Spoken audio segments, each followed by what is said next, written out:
অবশেষে অন্নপূর্ণা ভান্ডারের টাকা কারা পাবে কারা পাবে না, মুখ্যমন্ত্রী সাংবাদিক বৈঠক করে জানিয়ে দিলেন। অনেক নিয়ম সহজ করা হয়েছে। অনেক উপভোক্তা এই 17ই আগস্ট টাকা ব্যাংক অ্যাকাউন্টে পাবেন। যারা জুলাই মাসে টাকা পাননি, যাদের আবেদন রিজেক্ট হয়ে গিয়েছিল, আন্ডার ইনকোয়ারিতে ছিল, তাদের মধ্য থেকে অসংখ্য উপভোক্তা এই 17ই আগস্ট টাকা যখন ছাড়বে তারা ব্যাংক অ্যাকাউন্টে পেয়ে যাবেন।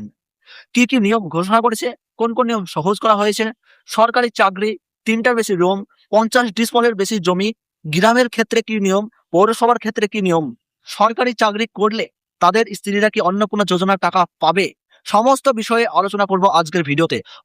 অবশ্যই ভিডিওটি বেশি বেশি করে শেয়ার করে দিন, সকলে যাতে খবরটি জানতে পারে। আর এই ধরনের তথ্য আপডেটগুলো সবার আগে পেতে চ্যানেলটিকে সাবস্ক্রাইব করে রাখবেন। আর ফেসবুক থেকে যারা ভিডিওটি দেখছেন পেজটিকে ফলো করে রাখতে ভুলবেন না। প্রথমেই জেনে নিন, অন্নপূর্ণা ভান্ডারের টাকা পাওয়ার ক্ষেত্রে বয়স হতে হবে 25 থেকে 60 বছরের মধ্যে। যারা যোগ্য হিসাবে ভেরিফিকেশনে বিবেচিত হয়েছেন তাদের জন্য 17ই আগস্ট থেকে টাকা ছাড়ার প্রক্রিয়া শুরু হবে। তবে সবার ব্যাংক অ্যাকাউন্টে একই দিনে টাকা ঢুকবে এমন নয়, ব্যাংকের প্রক্রিয়ার কারণে কয়েকদিন সময় লাগতে পারে। এবার আসে সরকারি চাকরির নিয়মে। কোনো মহিলা যদি কেন্দ্রীয় বা রাজ্য সরকারি স্থায়ী চাকরিতে থাকেন তাহলে তিনি অন্নপূর্ণা ভান্ডারের টাকা পাবেন না। সরকারি বিধিবদ্ধ সংস্থা, সরকারি আন্ডারটেকিং, পঞ্চায়েত, পৌরসভা এবং সরকারি সাহায্যপ্রাপ্ত শিক্ষা প্রতিষ্ঠানে স্থায়ী চাকরির ক্ষেত্রে কিন্তু এই নিয়ম প্রযোজ্য।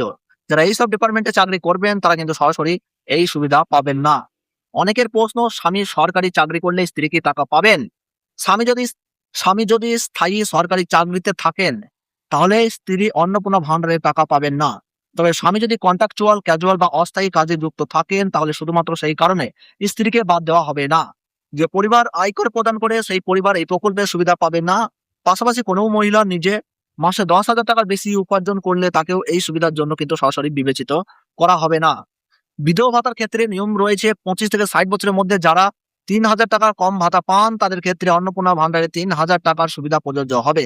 তবে দিব্যাঙ্গ ভাতার ক্ষেত্রে বিশেষ ছাড় রয়েছে। যোগ্য হলে দিব্যাঙ্গ ভাতার 1500 টাকার পাশাপাশি অন্নপূর্ণা ভান্ডারে 3,000 টাকাও পাওয়া যাবে। পিএম কিষাণ সম্মান নিধির টাকা পেলেও অন্নপূর্ণা ভান্ডারের টাকা পাওয়ার ক্ষেত্রে বাধা থাকবে না।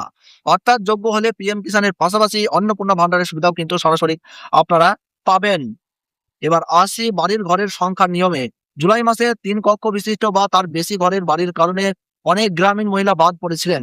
এবার গ্রামীণ এলাকার ক্ষেত্রে এই নিয়ম শিথিল করা হয়েছে। অর্থাৎ গ্রামীণ এলাকায় 3টার বেশি ঘর থাকলেও শুধুমাত্র সেই কারণে অন্নপূর্ণা ভান্ডারের টাকা থেকে বাদ পড়তে হবে না। তবে শহরাঞ্চলের ক্ষেত্রে বিষয়টি আলাদা। তাই আপনি গ্রামীণ এলাকায় থাকেন নাকি পৌরসভা বা কর্পোরেশন এলাকায় থাকেন সেটা কিন্তু সবচেয়ে গুরুত্বপূর্ণ। জমির ক্ষেত্রেও এবার নিয়ম সহজ করা হয়েছে। গ্রামীণ এবং পৌরসভা এলাকার ক্ষেত্রে 50 ডিসিমলের বেশি জমি থাকার কারণে আগের মতো সরকারি সরাসরি বাদ দেওয়া হবে না। কিন্তু 7টি কর্পোরেশন এলাকার ক্ষেত্রে 50 ডিসিমলের বেশি জমি থাকলে এই সুবিধা কিন্তু পাওয়া যাবে না। অর্থাৎ জুলাই মাসে বাড়ির ঘরের সংখ্যা বা জমির পরিমাণের কারণে যারা টাকা পাননি তাদের মধ্যে যোগ্য অনেক মহিলা এবার নতুন নিয়মের কারণে সরাসরি টাকা পাওয়ার কিন্তু আপনারা সুযোগ পাবেন। আরো একটি গুরুত্বপূর্ণ বিষয় হচ্ছে অভিযোগ জানানোর ব্যবস্থা। আপনি যোগ্য হওয়া সত্ত্বেও টাকা না পেলে অভিযোগ করতে পারবেন। আবার কোনো অযোগ্য ব্যক্তি টাকা পেয়ে গেলে তার বিরুদ্ধে অভিযোগ জানাতে পারবেন। অভিযোগ যাচাই করে প্রয়োজনীয় ব্যবস্থা কিন্তু সরাসরি নেওয়া হবে। তাই 17ই আগস্ট টাকা না ঢুকলেও চিন্তা করবেন না। টাকা ছাড়ার পর ব্যাংক অ্যাকাউন্টে জমা হতে কয়েকদিন সময় লাগতে পারে। আর যারা এখনো ভেরিফিকেশন প্রক্রিয়ায় রয়েছেন তাদের ক্ষেত্রেও যোগ্যতা যাচাইয়ের পর পরবর্তী সময়ে টাকা পাওয়ার কিন্তু সরাসরি সুযোগ থাকবে।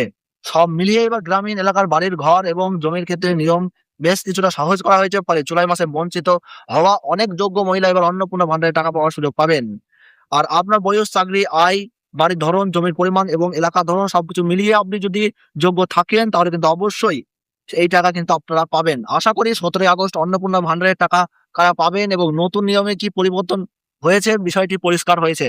ভিডিওটি বেশি বেশি করে শেয়ার করে দিন যাতে অন্যরাও এই গুরুত্বপূর্ণ খবরটি জানতে পারেন। আর এই ধরনের সরকারি প্রকল্পের আপডেট সবার আগে পেতে চ্যানেলটি সাবস্ক্রাইব করে রাখুন। ফেসবুক থেকে যারা দেখছেন পেজটিকে ফলো করে রাখতে ভুলবেন না।